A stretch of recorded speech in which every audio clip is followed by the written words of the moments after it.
Beloved Dead by C.M. Eddy Jr. and H.P. Lovecraft, 1919. It is midnight before dawn. They will find me and take me to a black cell where I shall languish interminably, while insatiable desires gnaw at my vitals and wither up my heart, till at last I become one with the dead that I love. My seat is the fetid hollow of an aged grave. My desk is the back of a fallen tombstone worn smooth by devastating centuries. My only light is that of the stars and a thin-edged moon, yet I can see as clearly as though it were midday. Around me on every side, sepulchral sentinels guarding unkempt graves. The tilting, decrepit headstones lie half hidden in masses of nauseous, rotting vegetation. Above the rest, silhouetted against the livid sky, an august monument lifts its austere, tapering spire like the spectral chieftain of a Lemurian horde. The air is heavy with the noxious odors of fungi and the scent of damp, moldy earth, but to me it is the aroma of Elysium. It is still, terrifyingly still, with a silence whose very profundity bespeaks the solemn and the hideous. Could I choose my habitation, it would be in the heart of some such city of putrefying flesh and crumbling bones, for their nearness sends ecstatic thrills through my soul, causing the stagnant blood to race through my veins, and my torpid heart to pound with delirious joy. For the presence of death is life to me. My early childhood was one long prosaic and monotonous apathy, strictly ascetic, wan, pallid, undersized, and subject to protracted spells of morbid moroseness. I was ostracized by the healthy, normal youngsters of my own age. They dubbed me a spoil sport, an old woman, because I had no interest in the rough, childish games they played, or any stamina to participate in them, had I so desired. Like all rural villages, Fenham had its quota of poison-tongued gossips. Their prying imaginations hailed my lethargic temperament as some abhorrent abnormality. They compared me with my parents and shook their heads in ominous doubt at the vast difference. Some of the more superstitious openly pronounced me a changeling, while others who knew something of my ancestry called attention to the vague, mysterious rumors concerning a great-great-grand-uncle who had been burned at the stake as a necromancer. Had I lived in some larger town, with greater opportunities for congenial companionship, perhaps I could have overcome this early tendency to be a recluse. As I reached my teens, I grew even more sullen, morbid, and apathetic. My life lacked motivation. I seemed in the grip of something that dulled my senses, stunted my development, retarded my activities, and left me unaccountably dissatisfied. I was 16 when I attended my first funeral. A funeral in Fenham was a preeminent social event, for our town was noted for the longevity of its inhabitants. When, moreover, the funeral was that of such a well-known character as my grandfather, it was safe to assume that the townspeople would turn out en masse to pay due homage to his memory. Yet I did not view the approaching ceremony with even latent interest. Anything that tended to lift me out of my habitual inertia held for me only the promise of physical and mental disquietude. In deference to my parents' importunings, mainly to give myself relief from their caustic condemnations of what they chose to call my unfilial attitude, I agreed to accompany them. There was nothing out of the ordinary about my grandfather's funeral, unless it was the voluminous array of floral tributes. But this, remember, was my initiation to the solemn rites of such an occasion. Something about the darkened room, the oblong coffin with its somber drapings, the banked masses of fragrant blooms, the dolorous manifestations of the assembled villagers, stirred me from my normal listlessness and arrested my attention. Roused from my momentary reverie by a nudge from my mother's sharp elbow, I followed her across the room to the casket where the body of my grandparent lay. For the first time I was face to face with death. I looked down upon the calm, placid face lined with its multitudinous wrinkles and saw nothing to cause so much of sorrow. Instead, it seemed to me that grandfather was immeasurably content, blandly satisfied. I felt swayed by some strange, discordant sense of elation. So slowly, so stealthily had it crept over me that I could scarcely define its coming.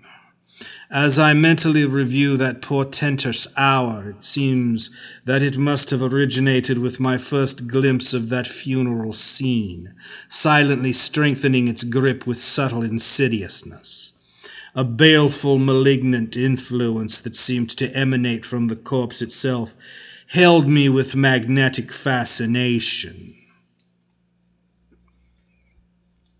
My whole being seemed charged with some ecstatic, electrifying force, and I felt my form straighten without conscious volition. My eyes were trying to burn beneath the closed lids of the dead man's and read some secret message they concealed. My heart gave a sudden leap of unholy glee and pounded against my ribs with demoniacal force, as if to free itself from the confining walls of my frail frame. Wild, wanton, soul-satisfying sensuality engulfed me. Once more the vigorous prod of a maternal elbow jarred me into activity. I had made my way to the sable-shrouded coffin with leaden tread. I walked away with new-found animation. I accompanied the cortege to the cemetery, my whole physical being permeated with this mystic, enlivening influence. It was as if I had quaffed deep draughts of some exotic elixir.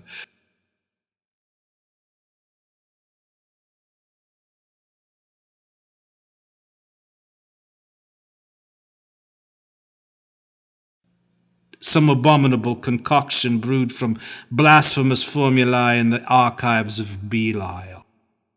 The townsfolk were so intent upon the ceremony that the radical change in my demeanor passed unnoticed by all save my father and my mother, but in the fortnight that followed, the village busybodies found fresh material for the vitriolic tongues in my altered bearing. At the end of the fortnight, however, the potency of the stimulus began to lose its effectiveness. Another day or two, and I had completely reverted to my old-time languor, though not to the complete and engulfing insipidity of the past. Before, there had been an utter lack of desire to emerge from the enervation. Now vague and indefinable unrest disturbed me. Outwardly I had become myself again, and the scandal mongers turned to some more engrossing subject.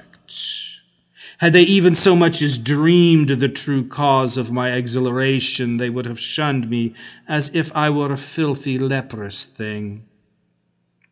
Had I visioned the execrable power behind my brief period of elation, I would have locked myself forever from the rest of the world and spent my remaining years in penitent solitude.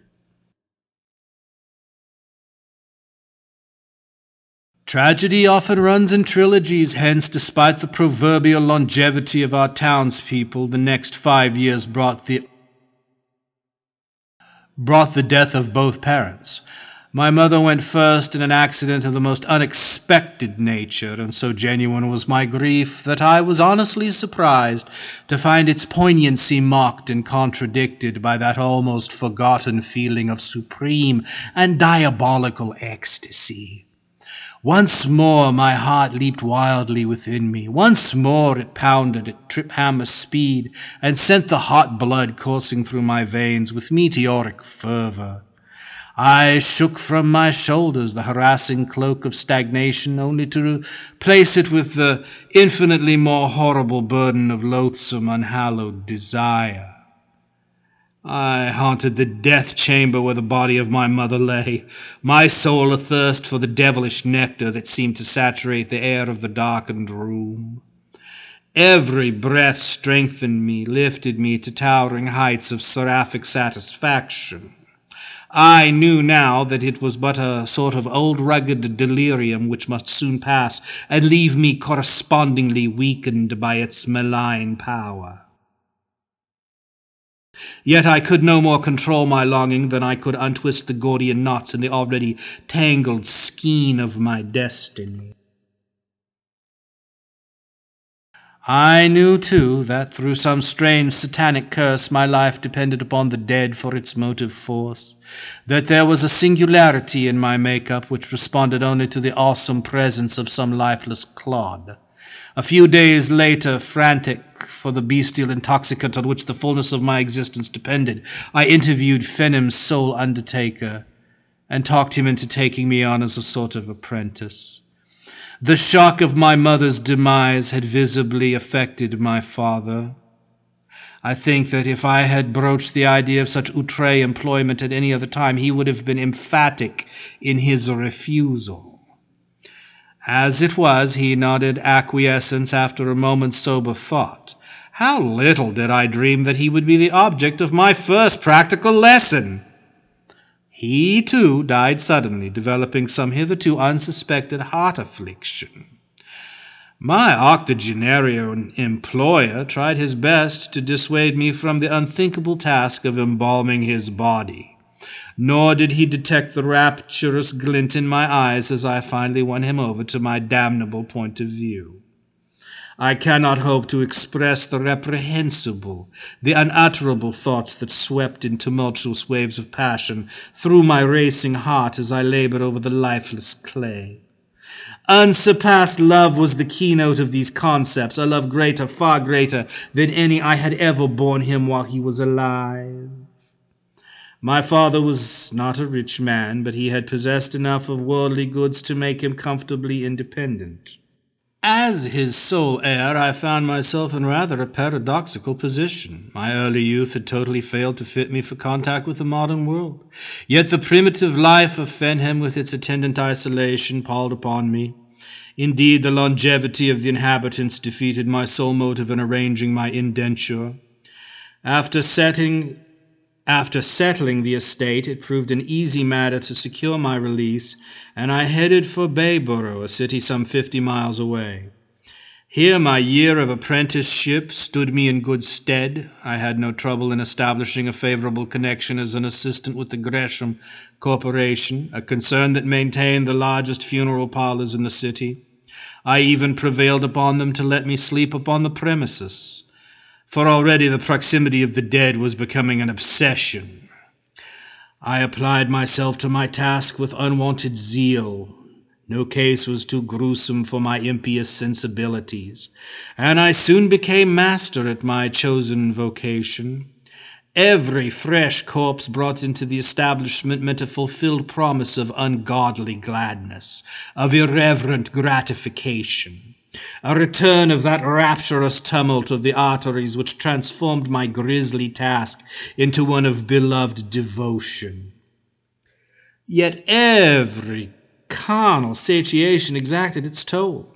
I came to dread the days that brought no dead for me to gloat over, and prayed to all the obscene gods of the nethermost abysses to bring swift short death upon the residents of the city. Then came the nights when a skulking figure stole surreptitiously through the shadowy streets of the suburbs, pitch-dark nights when the midnight moon was obscured by heavy lowering clouds. It was a furtive figure that blended with the trees and cast fugitive glances over its shoulder, a figure bent on some malignant mission. After one of these prowlings, the morning papers would scream to their sensation-mad clientele the details of some nightmare crime. Column on column of lurid gloating over abominable atrocities, paragraph on paragraph of impossible solutions, and extravagant conflicting suspicions. Through it all, I felt a supreme sense of security. For who would for a moment suspect an employee in an undertaking establishment, where death was supposedly an everyday affair, of seeking surcease from unnameable urgings in the cold-blooded slaughter of his fellow beings? I planned each crime with maniacal cunning, varying the manner of my murders so that no one would even dream that all were the work of one blood-stained pair of hands. The aftermath of each nocturnal venture was an ecstatic hour of pleasure, pernicious and unalloyed, a pleasure always heightened by the chance that its delicious source might later be assigned to my gloating administrations in the course of my regular occupation.